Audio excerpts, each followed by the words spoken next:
what's up? Kamusta? Ayos ba tayo dyan? So, nandito tayo ngayon sa may Rusi, Plaradel branch para sa update natin dito sa mga bagong kulay na dumating ngayong araw na to.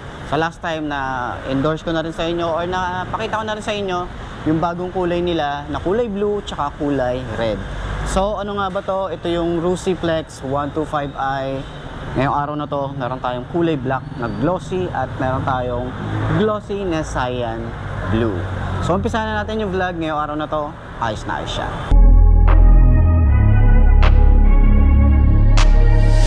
I'm changing who I am.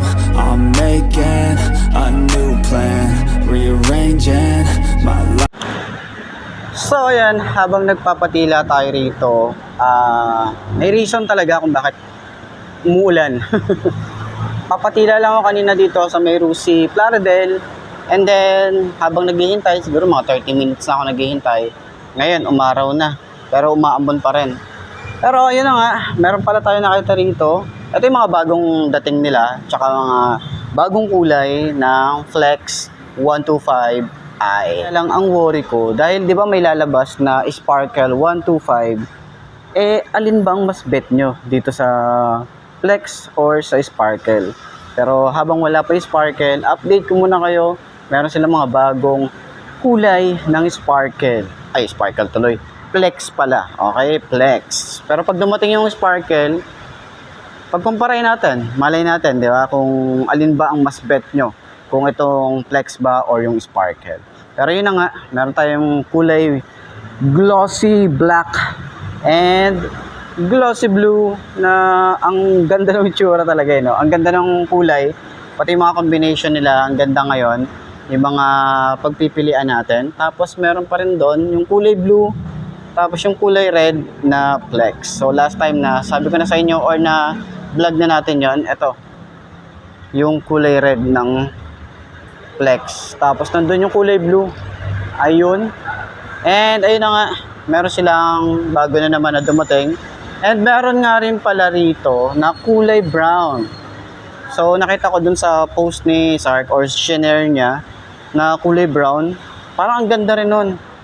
No? Tapos marami nga rin pala nag-comment sa akin na meron nga daw na dumating na kulay brown. Pero dito sa Bulacan, wala pa ako nakikita na kulay brown netong Flex 125. Ito pa lang. No? Yellow, matte black, matte gray, tapos itong ang black, itong blue or cyan, tapos kulay blue, and then kulay red na matte finish. So, tapos yung kulay brown nga na yun. Ayun na nga, di ba? Marami tayong pagpipilian.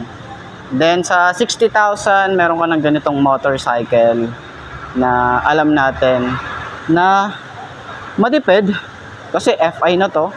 And then, pang daily use, hindi siya pang karera, pang daily use siya, pang service, lalo na sa mga babae tsaka sa lalaki na ayaw na mag-commute dahil nga mahal na yung gas or yung pamasahe. Pero sa gas naman natin ngayon, pwede na to. Pwede nyo itong pagpilian dahil 125cc, matipid na talaga siya.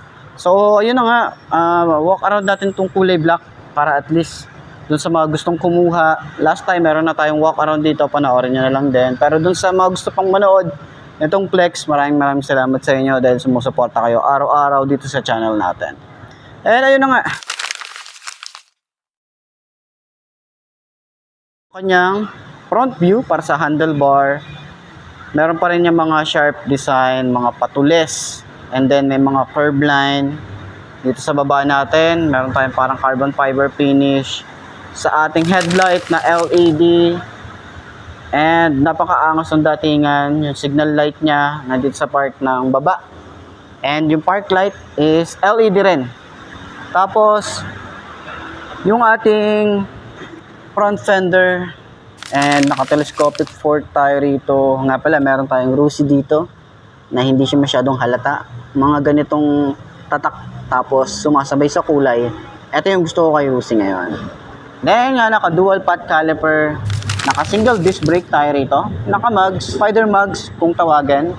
And then, size dito ay 70-90 by 14. Meron tayong malawak na gulay board na pwede nyo paglagyan ng ating mga pinamili. Meron din tayong helmet hook dito or utility hook. Ignition key, napakasimple lang. Meron tayong side pocket para in case na gusto niyo maglagay ng mga basahan, bottled water. And kagandahan din, meron din tayo ritong USB port na isang cord lang, no, yung kailangan nyo. So sa mga switches niya or dito sa kanyang panel gauge is naka fully digital na tayo rito. Meron tayong trip A, trip B or select and mode sa kanyang mga switches na mukha siyang premium tingnan. Dito sa side, meron tayong kill switch, park light, headlight, electric starter at yung susi. Ito yung itsura. Sa throttle naman niya, mababaw lang din siya. Maganda rin yung design para sa kanyang lever. And dito sa side, yung kanyang lever, same lang din yung kanyang design. Meron tayong high and low, busina, signal light, and built-in hazard. Ayan. Sa upuan natin, hindi tayo masyadong bukaka dito dahil meron tayong design na parang pinagtabasan dito. Then gusto ko dito, yung itsura nung kanyang flex. Akala ko kanina naka-emblem na siya, pero hindi. Sticker pa din to. And then 125i na kulay yellow. Tapos yung lining niya rito is kulay pink. Kaya bagay na bagay ito sa mga babae or sa mga tomboy natin dyan. Tomboy, ano? Mga Becky or ano, pwede ang ganda nung kanyang decal dito. And yung kanyang foot pegs para sa angkas, stylish din yan. Maganda rin yung itsura. Tapos sumasabay yung kanyang foot pegs dito sa fairings niya. And then, air-cooled pa rin naman tayo rito. Stylish din. Pati yung kanyang muffler mula rito para tayong mayroong carbon fiber finish. Kagandahan, meron tayong tire hugger para iwas putek. And dito na sa ilalim, meron tayong iwas putek. Naka-drum brake tayo dito sa likod. Naka-power mugs din or spider mugs. Ang size dito sa likod ay 90 by 90 by 14. So, tube type pala to, hindi pala tubeless. Pero pwede nyo na nga pala itong pa-tubeless dahil naka-mugs tayo rito. Kanyang taillight is LED rin yan. Maganda yung tsura. And then yung signal light niya, iisang assembly na lang to. Wala na yung mga naka-uslet light. And then lagay ng plate. And then, naka-monoshock tayo rito. Meron tayong kickstart. At least meron pa rin. Hindi tinatanggal. Panggilid niya, maganda yung style. Hindi siya mukhang pipitsugin. Alam mo yung sumasabay talaga sa mga panggilid. And sana talaga doon sa kanyang side stand is magkaroon siya ng kill switch. Para additional lang. So para sa kanyang fuel, ganda rin ng itsura. Tapos dito rin nga pala nilalagay yung ating battery. Meron tayong compartment kahit papaano. And then yung fuel natin, nasa around 4 liters or 4.5. Pwede na yon para dito sa FI.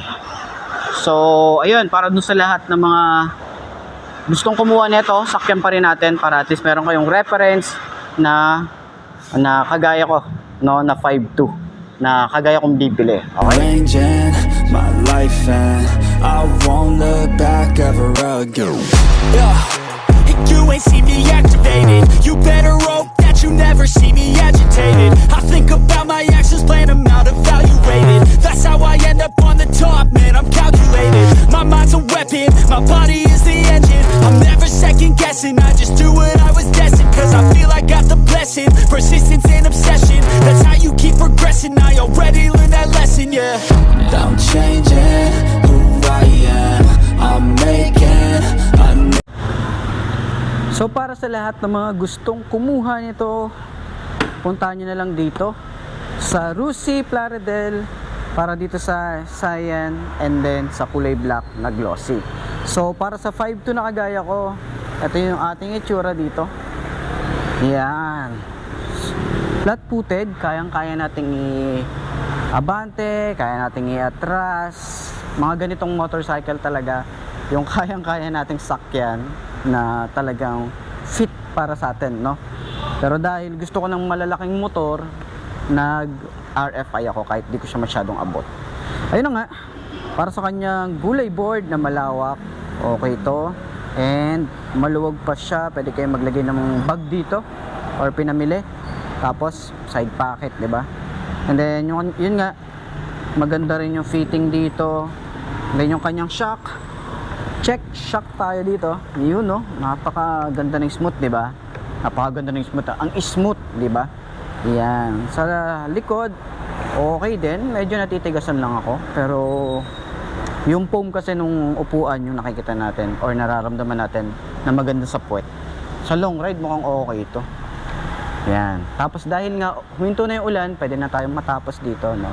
So, ayun na nga, tatapusin na rin natin. Hindi, joke lang. Ayun na nga, sa kanyang turning radius, malawak din siya. Ayan. Para dun sa lahat ng mga gustong kumuha nito, puntahan nyo na lang dito. Pinakita ko naman na yung kanilang price, tapos yung specs para dito sa motor na to. So, ayun, puntahan nyo na lang. Una-unahan na lang. Madali lang naman kumuha dito sa may Rusi. Approve ng CI. Okay na. On the go na. Pero yun na nga, puntahan nyo na lang dito. Ayos na ayos siya. So yun na nga mga best, no, ito na ba ang motor na babagi sa'yo? Kung ito na nga ay marka mo na yan at mag-subscribe ka na sa aking YouTube channel, i-click mo na rin notification bell para updated ka sa lahat ng videos na upload natin dito araw-araw. So laging tatandaan, wala sa brand ng motor ang itatagal niyan. Kundi na sa pag-aalaga mo yan, tatagal yan, ayos na ayos yan. So kita ka na lang ulit tayo bukas. I'm Mark D. Ciao. Maraming salamat sa inyo. Bye-bye. What's moving? You can't stop what's moving.